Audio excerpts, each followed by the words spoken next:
E de volta. Voltamos, gente, para a nossa segunda aula com a professora Eliane Seixas e Andréia Moura, tá certo?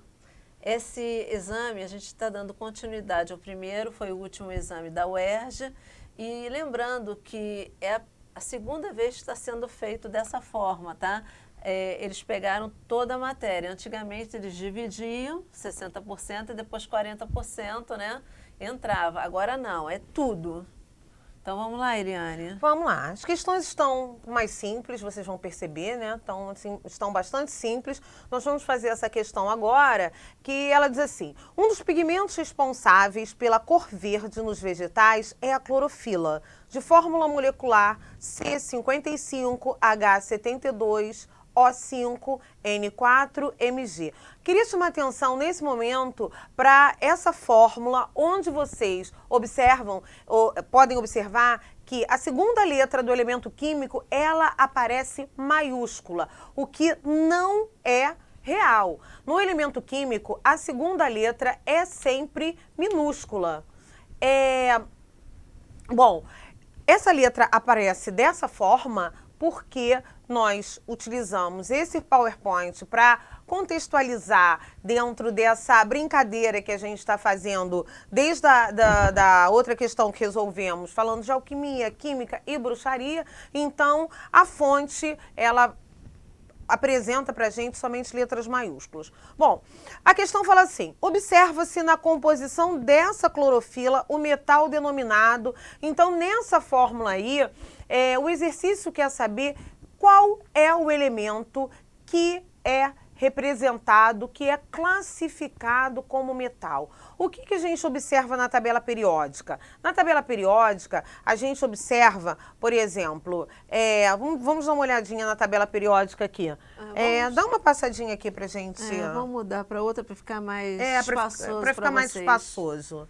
Bom, na tabela periódica, a gente percebe, né? A gente visualiza aqui a tabela. Como eu falei da outra vez, eu não consigo fazer muito linha reta não, mas vamos que vamos. A gente, aqui nesse esboço da tabela periódica, o que a gente tem? A gente tem mais ou menos assim. Aqui nós temos os metais. Aqui nós temos os ametais. E aqui nós temos, então, os gases nobres.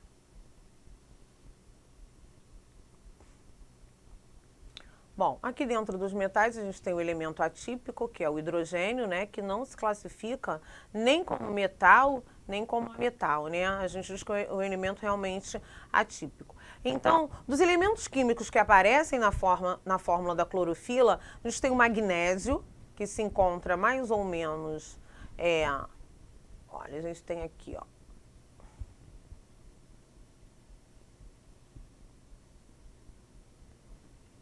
No grupo 2A, se encontra no grupo 2A, que é esse grupo aqui, ou o grupo 2 também, que é a família dos metais alcalinos terrosos.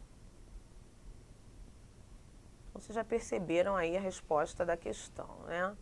E a gente vai ter aqui no grupo dos ametais, que aparece na fórmula da clorofila, o carbono, que está no grupo 4A ou 14, o oxigênio, que é do grupo 6A, e o hidrogênio, que aparece aqui, que não é classificado nem como metal, nem como ametal. Então, a gente já percebe aqui, né, a presença do magnésio, que responde à nossa questão. O magnésio, sendo do grupo 2A, o magnésio ele apresenta número atômico 12. Apresentando o número atômico 12, a distribuição eletrônica dele fica 1s2, 2s2, 2p6, 3s2. Então, a gente tem na primeira camada, que é a camada K, 2 elétrons. Na segunda camada, que é a camada L, 8 elétrons. Na terceira e última camada, que é a camada M, nós temos 2 elétrons. O magnésio também ele é classificado como um elemento representativo. O que são os elementos representativos? São os elementos que apresentam um subnível mais energético em S ou P. Isso vai acontecer com esse grupo aqui, que apresenta subnível mais energético em S, e esse grupo aqui, com exceção do hélio, que o hélio apresenta o subnível mais energético em S, mas do hélio para baixo, daqui para baixo, a gente vai apresentar, eles vão apresentar o subnível mais energético em P. Aqui é o hélio, tá, gente? Vou botar aqui o hélio para vocês saberem, tá? Esses elementos são chamados de elementos representativos, que apresentam subnível mais energético, que é o último da distribuição, S ou P, tá? São chamados de representativos. Que é o bloco A da tabela periódica. Esses elementos aqui, que são chamados de bloco B da tabela periódica,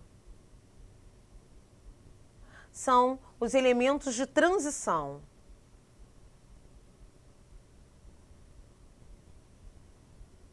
A gente vai ter ainda esses dois grupos de elementos que ficam aqui fora da tabela periódica, tá? Que ficam nesse pedacinho, vamos botar aqui mais ou menos, ó. Aí vai ficar ruim, né? Peraí. Olha, eu aprendendo... Tira o magnésio. Hã? Tira o magnésio. Que eles já viram?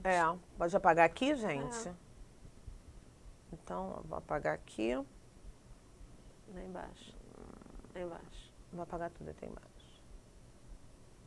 Então, a gente vai ter localizado exatamente aqui, tá?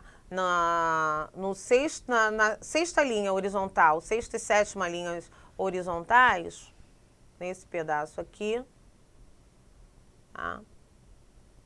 Os elementos que são os chamados lantanídeos, que começam com lantânio, e os actinídeos, que começam com actínio, que eles ficam aqui nessa parte externa da tabela periódica. E eles são os elementos de transição interna, tá? Esses elementos aqui, eles são o subnível F, apresentam o subnível, eu aperto aqui a borracha no lugar errado. Subnível mais energético.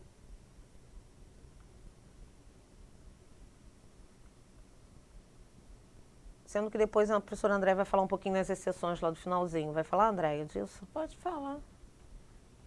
Energético. Depois eu falo outras coisas. Tá. Em F, tá? São os elementos de transição interna.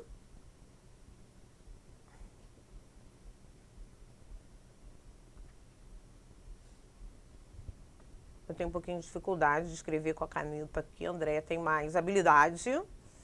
Mas até que tá saindo a letra, tá né? ótimo. A letra tá boa. Os elementos de transição interna e esses que estão dentro desse grupo aqui, que não são, né? Vou apagar isso aqui, metais, para mostrar para vocês que essa outra galera daqui, que não é essa que está destacado, são os elementos de transição externa, tá?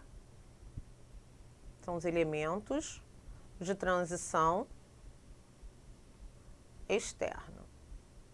Bom, e aí, turma, voltando a falar um pouquinho sobre o magnésio, que nós fizemos a distribuição dele aqui, tá? Só para finalizar, a professora Andréia complementar, tá? Voltando a dizer que ele tem 3 níveis ou 3 camadas, por isso ele se localiza aqui na terceira fila horizontal, que é o terceiro período, apresenta 2 elétrons na camada mais externa, sendo um elemento representativo, ele então está no grupo 2A. E aí, a resposta da nossa questão, voltando aqui, é o magnésio, tá bom? A professora Andréia vai complementar com as observações dela. Beleza. Então, olha só, deixa eu a Eliane praticamente falou tudo e ótimo, está muito bem explicado isso daí. Mas eu vou fazer só um adendozinho para não dizer que a gente não falou tudo. Olha só, nós temos aí, é como ela falou, né? Ela ainda acha que desenha mal. Aqui. Vamos fazer um esboço aí de tabela.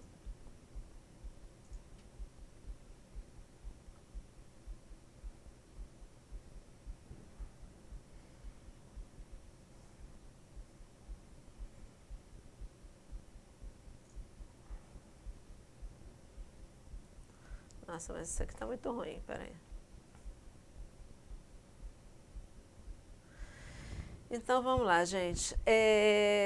O que é mais importante aqui, né? Mais importante, Eliane já falou, mas o que eu falei é um adendo. Nós temos aqui duas séries, também chamadas, ela tem a série dos actinídeos e dos lantanídeos, mas também são chamadas de terras raras, já caiu uma vez no vestibular. A tabela periódica, ela é predominantemente, ela tem metal e ela tem parte nos ametais. É pequena a parte. E a última coluna é chamada de gás nobre. Antigamente, nós tínhamos aí os chamados semimetais. Só para vocês terem ideia, os semimetais tem uma frasezinha aí. Buzine, gente, assim saberemos que temos porteiro. Nisso, a UERJ, ela vem com a tabela periódica já separada também para vocês, ela vem grifada, achurada. Então, ela começa no boro. Então, ó, se você ficar na dúvida, reforça, ó, você vai fazendo um andarzinho, um degrau, pá, pá, pá, até você terminar. Esses aqui começam no boro. São os ametais. E por que eles são ditos semimetais? Por que eles são ditos semimetais, gente? Porque eles têm características metálicas e ametálicas. É um povo chamado anfótero, que tem características de ambos os lados, tá? Nós temos também, o que ela falou, eu gosto muito de colocar para os meus alunos a setinha indicando grupo, família e deitado, período, camada. Também pode ser chamado de nível, né, Eliane? Uhum. E aqui também pode ser chamado de coluna. Só Sim. que no vestibular a gente vê mais grupo e período, tá? Então, grupo em pé, período deitado. Mais uma coisa, lembrando aí, se você quer ter agilidade na prova, deixa eu só apagar aqui. Ah, e o que ela falou também, a tabela periódica, ela é dividida em S, D, P, aqui também é P, ó, vou traçar aqui, S, P, D, F. Lembrando que como é que a gente lembra quantos elétrons tem os subníveis? Vamos lembrar da frasezinha? São Paulo, Distrito Federal. São Paulo, como é o primeiro, tem 2 elétrons. Soma 4, 6. Soma 4, 10. Soma 4, 14. Então, olha só, a tabela periódica, ela além da classificação metal a metal e gás nobre, ela tem uma subdivisão também de subníveis, S, P, D, F. Então, eu localizei aí eles na tabela. E eu coloquei o número máximo de elétrons de cada subnível. Mais uma coisinha aí. Se você não quiser, vou apagar aqui, tá, gente? Aqui embaixo, porque eu sou espaçosa. Se você não quiser voltar na tabela, como é que eu posso decorar qual é o grupo que ele está? Olha lá. S. Toda vez que for S1, ele está no 1A. Se ele for no S2, ele está no 2A. Se ele estiver no P, P elevado a X é X mais 2, ele está no bloco A. Se for SPD. A letra D, lembra que letra que a gente confunde? D com B. Então, ó, X mais 2 dá B, bloco B, tá? Existem dois subgrupos, como a Eliane falou. Os subgrupos são ditos A e B. Só ressaltando a vocês, somente as famílias de cima que tem nome, 1A é metal alcalino, 2A, metal alcalino terroso, 3A, família do boro, 4A, família do carbono, 5A, família do nitrogênio, 6A, ó, 6A, é aí que vocês começam a dar tilt na cabeça. Lembra? O número 6, a letra C, calcogênio. 7A, o 7 já em pezinho, lembra? Um H, halogênio. E o 8A, os gases nobres. Pode ser 8A, ou 0, ou 16, tá? Ou 18, perdão. Então, aqui está o B. O B, esse povo daqui de baixo não tem nome. E aí a gente acaba de falar tudo, né, Eliane? Tudo. E só uma coisinha que eu observei, que a Eliane estava falando também, que a gente pode colocar outra observação aqui. Eu vou fazer com sódio, que é menorzinho. Quando eu vou fazer a distribuição eletrônica,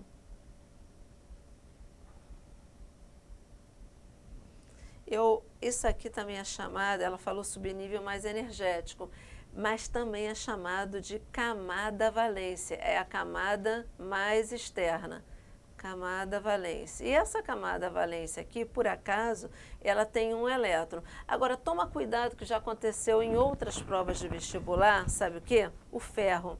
O ferro ionizado. Aí vocês são pegos calças curtas, olha só. Se eu ponho ferro mais 2, o número atômico dele é 26. Vou fazer a distribuição eletrônica dele, e aí o cara pergunta lá para vocês. Oi?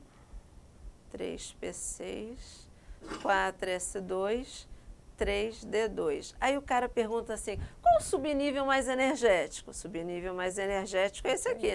Subnível mais energético. Agora, qual é a camada valência? A camada valência é essa daqui. Cuidado. Por que, Andréia? Pelo seguinte, camada, gente. Agora que eu não estou precisando mais da tabela, eu vou apagar aqui. Camada é assim, ó. Primeira camada, segunda camada, terceira camada, quarta camada. Eu tenho aqui a camada K, 2 elétrons, L, 8, M, são essas duas aqui. Eu tenho 8 e a N é a mais externa. Então, ó, eu tenho a camada K, L, M e N. Lembra você tomando sopa. Você não toma sopa colocando a colher no meio da sopa. Não é maluco? Você vai tomar o quê? Vai tomar pelas bordinhas. Então, quando você vai, até você tirando elétrons também, da camada mais externa, quando ele manda você retirar elétrons, você retira daqui, ó. Quando eu fiz ferro mais 2, se ele era ferro, somente ferro, 26, peraí, deixa eu só mudar um negócio aqui para vocês. 3P6, 4S2, 3D6. Essa é a configuração correta. Se eu coloco ferro mais 2, eu vou tirar isso daqui, né?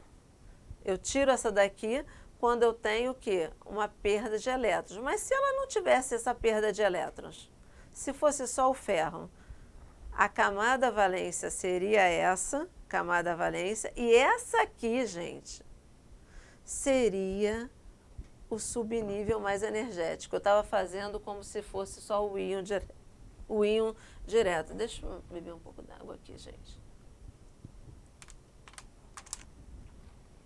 Então, meninos, se ele tiver o ferro puro, estado fundamental, essa aqui é a camada valência e esse aqui é o subnível mais energético. Agora, se ele for um íon vou botar aqui o mais 3. Como é que eu vou tirar elétrons? Eu vou tirar elétrons da camada valência. Era isso que eu estava tentando fazer. É que deu tilt na cabeça aqui. Eu vou tirar primeiro 2 elétrons daqui e 1 elétron daqui. Por que, Andréia? Porque eu tenho que tirar da última camada. Eu não posso tirar do 3s2, 3d6, porque ele não é a última camada. Então, é o que eu estou falando para vocês aqui da sopa. Primeiro, eu tiro elétrons da última camada e depois eu passo para a penúltima camada. Acho que falamos tudo, né, Eliane? Eu consertei aí, tá, gente? Ok? Dá tempo de tirar um print e agora a gente vai para a próxima questão. Duas das principais etapas do tratamento de água para abastecimento humano envolve a filtração e a decantação do material particulado presente na água. Recentemente, devido ao excesso de esgoto doméstico presente no rio Guandu, onde fica a estação de tratamento de água do Rio de Janeiro, foi necessário acrescentar uma etapa complementar de filtração por carvão ativado. Essa nova etapa destina-se à remoção de compostos orgânicos que afetam o cheiro e o sabor da água e que não são removidos pelo tratamento convencional. Um exemplo desses compostos é a geosmina, que tem a seguinte fórmula estrutural. Então, eu vou colocar aí a fórmula estrutural. Bem, o que a gente pode falar aí como revisão? Porque a gente não está aqui só para fazer questão para vocês. Se a gente fosse classificar essa cadeia, classificação da cadeia carbônica, ela é uma cadeia fechada, também chamada de cíclica, também chamada de alicíclica. O que é uma alicíclica? É uma não aromática. O que é uma aromática? É quando tem um anel benzênico, tá, gente? É a alternância de 3 duplas ligações. Ela é uma cadeia homogênea porque só tem carbonos, não tem heteroátomo entre os carbonos. Ela é saturada porque só tem ligação sigma, só tem uma ligação, não tem dupla, não tem tripla nela. E ela é ramificada.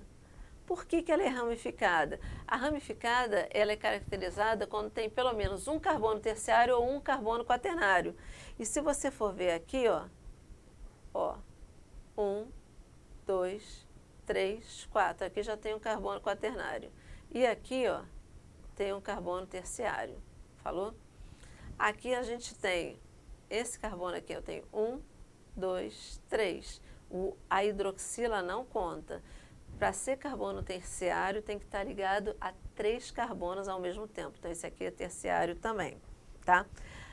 A filtração complementar baseia-se na formação de interações de forças intermoleculares entre a geosmina e o carvão ativado, que é composto basicamente por átomos de carbono. As interações com o carvão ativado no processo de filtração são decorrentes da presença na molécula de geosmina, do seguinte segmento de cadeia. Então, aí, a gente tem a fórmula, mas antes disso, Eliane, a gente pode falar, quer falar das forças intermoleculares? Não pode falar, estou aqui pode atenta falar? à sua aula. Então tá, então olha só, antes da gente marcar, tá, gente? Então vamos lá, Isa. Qualquer coisa eu entro e falo assim, ó, faltou isso aqui. Faltou isso. Então olha só, nós temos, vamos relembrar aí, as forças intermoleculares. A número 1. Vamos lá, Eliane. Dipolo induzido. A segunda. Dipolo permanente.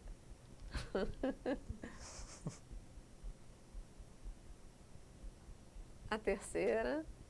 Ligação de hidrogênio, mas que a gente ama chamar pelo nome antigo, que é ponte de hidrogênio. Meninas, olha só. As outras também têm outro nome, tá? Essa aqui que a Eliane acabou de falar, ela é comumente chamada também, até pela biologia, de ponte de hidrogênio. Essa daqui é chamada de polo-dipolo e essa daqui é chamada de Van der Waals. Adorava Van der Waals também. Gostava? Ah, eu gostava. Eu gosto mais desse nome agora. Eu acho o Van der Waals, assim... Mais chique? Eu acho mais chique. Então tá. VWV, assim, uma coisa bem bacana. E aqui, gente, dessas três, todas elas são ligações covalentes, tá? Antes de tudo. Gente, olha só. É que a Isa fica aqui me estressando por causa do tempo. Eu quero falar mais e a Isa fica assim, ó. 5 minutos, 4 minutos. Aí, então vamos dar uma acelerada nessa, porque a outra é de cálculo. Eu vou acelerar. Então, olha só. Dipolo induzido é a única que é apolar. Dipolo permanente é polar. E ligação de hidrogênio, ela é polar. Gente, a mais forte dessas três aí é a ligação de hidrogênio. Por quê? Tem H ligado a FON. Flúor, oxigênio e nitrogênio, que são os elementos mais eletronegativos da tabela. Você pode até falar do cloro, mas o cloro também tem eletronegatividade 3, mas ele está num período abaixo. O nitrogênio está mais perto do núcleo, então é mais difícil de romper. Outra coisa importante de falar nisso daí é semelhante dissolve semelhante. Polar dissolve polar, apolar dissolve apolar. Então, se eu tenho água e óleo não se misturam, porque a água tem H2O, é polar. O óleo é apolar, tá bem? Vamos voltar para a molécula para poder mostrar a questão da polaridade. Então, olha só, quando você vê a molécula aqui... Apaga aí, para eles visualizarem melhor. Aqui todo mundo me manda, tá vendo? Todo mundo me manda, caraca! Olha lá, se vocês visualizarem aqui o que a Eliane falou, a cadeia é de hidrocarboneto, ela prevalece a hidroxila, que é polar. E todo hidrocarboneto, ele é apolar. Logo, a nossa resposta daí não poderia ser carbonila, porque não tem C dupla O. A hidroxila tem, alifático quer dizer aberto. Não é? Você ficaria entre apolar ou hidroxila, mas a gente acabou de marcar para vocês que quem predomina aí é a parte apolar. Por isso que a gente vai ficar com a letra A aqui. Falou? Isso. Então vamos lá para a nossa próxima questão. Sim. Posso falar um pouquinho, Isa, disso aqui? Rapidinho. Só afasta um pouquinho. Gente, esse é um tratamento de água, tá? Tem vários tipos de ETA, estação de tratamento de água. Aqui ele faz um pré-tratamento químico. Isso aqui é a parte química, tá? Nós temos o sulfato de alumínio, nós temos a cal e nós temos o cloro, tá? Quando começa a bater isso aí nesse tanque, primeiro eles misturam todo esse processo, todas essas substâncias químicas. Aí depois vai para outro tanque. E aqui tem um batedor, um misturador gigante. Esse misturador, ele vai fazer o quê? Com sulfato de alumínio, agregue, aglomere e flocule. Vai ter uma floculação aí. Partículas maiores. Partículas maiores. E elas vão para outro tanque. Nisso vai ocorrer o quê? O que é mais pesado vai descer. Aqui ocorre a decantação. E logo depois ele vai para esse tanque aqui. Esse tanque, ele vai ajudar a filtrar. Aqui que tem o carvão ativado, tá vendo? Ele vai passar pela areia e o cascalho. E logo depois ele vai para o reservatório de água. Mas não esquecendo uma coisa, ainda tem desinfecção de novo, ele passa pelo processo de cloração aqui também e passa pelo processo de fluoretação, porque a nossa população ainda é conhecida pela população dos desdentados. Então, eles colocam o flúor, o americano quando vem para cá, ele acha muito estranho a nossa água, o gosto, né? Mas é justamente por isso que tem o flúor, para ajudar o combate das cáries. E agora... E também, só um comentário, Fala. O flúor também ele é colocado para disseminar uma doença que já há muito tempo já não se encontra, que é o bócio, né? O bócio é a doença que pela falta do flúor. Então, a presença do flúor na água, a fluoretação da água é também por conta de eliminar o bócio como uma doença da população. E outra coisa, vem para cá, Eliane. E outra coisa boa também, além dela ter linkado com biologia, a gente está acostumado a falar flúor, e está errado, é fluoreto, tá? Mas o problema é que quando você chega no dentista, pô, doutor, você não vai passar flúor? Se ele fala que vai botar fluoreto, o cara diz, pô, doutor, não vai botar flúor no meu dente? Não é flúor, é muito forte. É muito forte. O que a gente coloca no dente é fluoreto. Falou, gente? Beleza, vamos para o próximo. Vai lá, Eliane, conversa aí.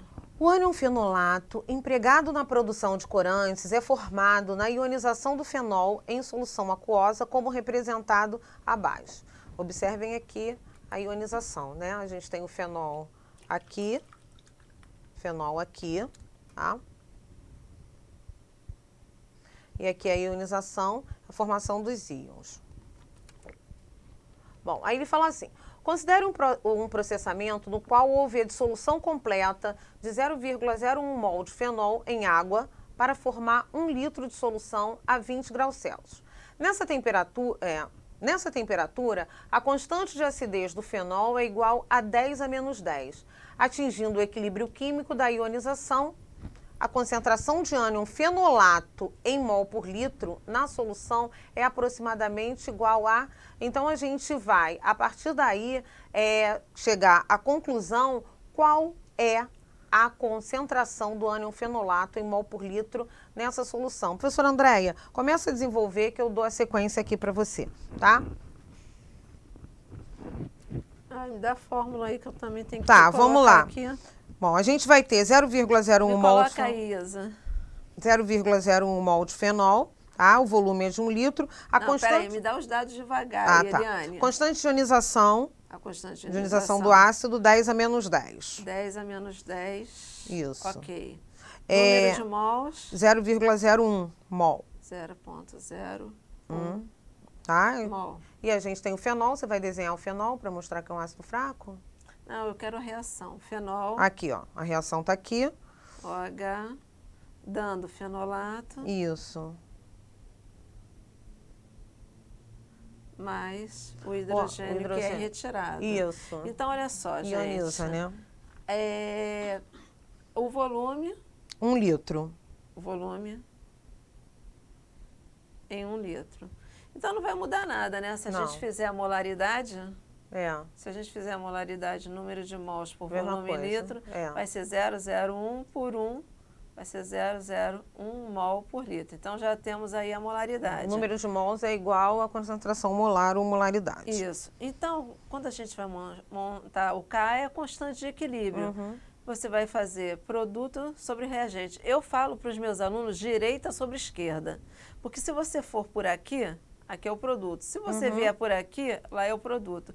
Então, vai ser o fenolato. O íon fenolato.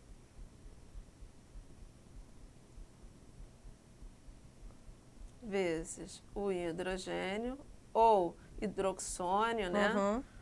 E o próprio fenol. Aí a gente vai substituir. A constante ácida é 10 a menos 10. O fenol, a gente já descobriu. Vou escrever isso aqui para ficar menorzinho. Vou botar o nome. Fenol. O fenol, a gente já descobriu, é 10 a menos 2, né? Sim. E aqui, se vocês repararem, está 1 para 1. Então, é x vezes x.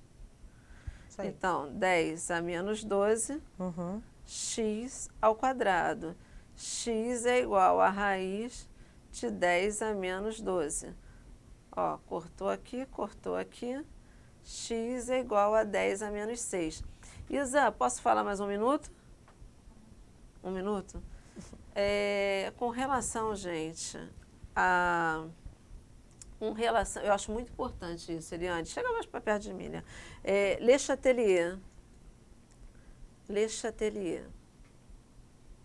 Ele fala sobre o equilíbrio das reações. É a concentração, é a temperatura e a pressão. Então, esses três como eu diria aqui? Parâmetros. Esses 3 parâmetros, eles ajudam o equilíbrio da reação. Então, se eu, por exemplo, eu tenho 2A dando B mais C, se eu aumento a concentração de A, se esse lado aqui está rico, ele vai para o lado que está pobre. O universo é sábio, a gente pode não ser, mas o universo é sábio. Se aqui está rico, desloca para a direita. Isso a partir do equilíbrio já ter sido estabelecido. Né? Exatamente. O equilíbrio foi estabelecido, né? Então, por algum motivo, a concentração de 2A, como a professora Andréia mostrou, aumenta, a gente vai ter que voltar ao equilíbrio. O que é voltar ao equilíbrio? Complementa a professora. Ele vai dizer na questão, atingir o equilíbrio. Atingir o equilíbrio, exatamente. E se eu aumentar C, corre para a esquerda. Agora, se eu falo que B está pobre, diminuiu o B, o universo sábio. É sábio, né? O que ele vai fazer? Ele vai compensar essa falta. Vem para cá. Tá certo? Então, a gente falou aí rapidamente de concentração. Com relação à pressão, é só lembrar, quanto maior a pressão, vai para o lado de menor número de mols. E a última aí, como assim, Andréia? 2A e C. Vamos diminuir aqui. Quem tem o maior número de mols? Não é esse lado aqui? Se ele tem o maior número de mols, ele vai ter o quê? Ele vai para o lado menor. Se ele tem o maior número de mols, ele terá o quê? A menor pressão. É inversamente proporcional. Tá certo? E a temperatura, ok, Eliane? Sim, sim. Eu gosto de falar em volumes gasosos, né? Tá. Mas aí... Falar? Porque quando a gente fala a relação, o que é aumentar a pressão? É fazer isso aqui. Então, visualmente, a gente diminui o volume. Quando a gente aumenta a pressão, vamos supor que isso fosse um êmbolo. Quando você aumenta a pressão, a gente diminui o volume. Então, pressão e volume são inversamente proporcionais. Quando ela fala em número de mols, a gente pode relacionar com o volume molar. Não, né? Isso que ela falou é demais, porque isso serve para física e química. Olha só, veja o primeiro, o 1 e o 2. Aqui o volume é maior e aqui o volume é menor.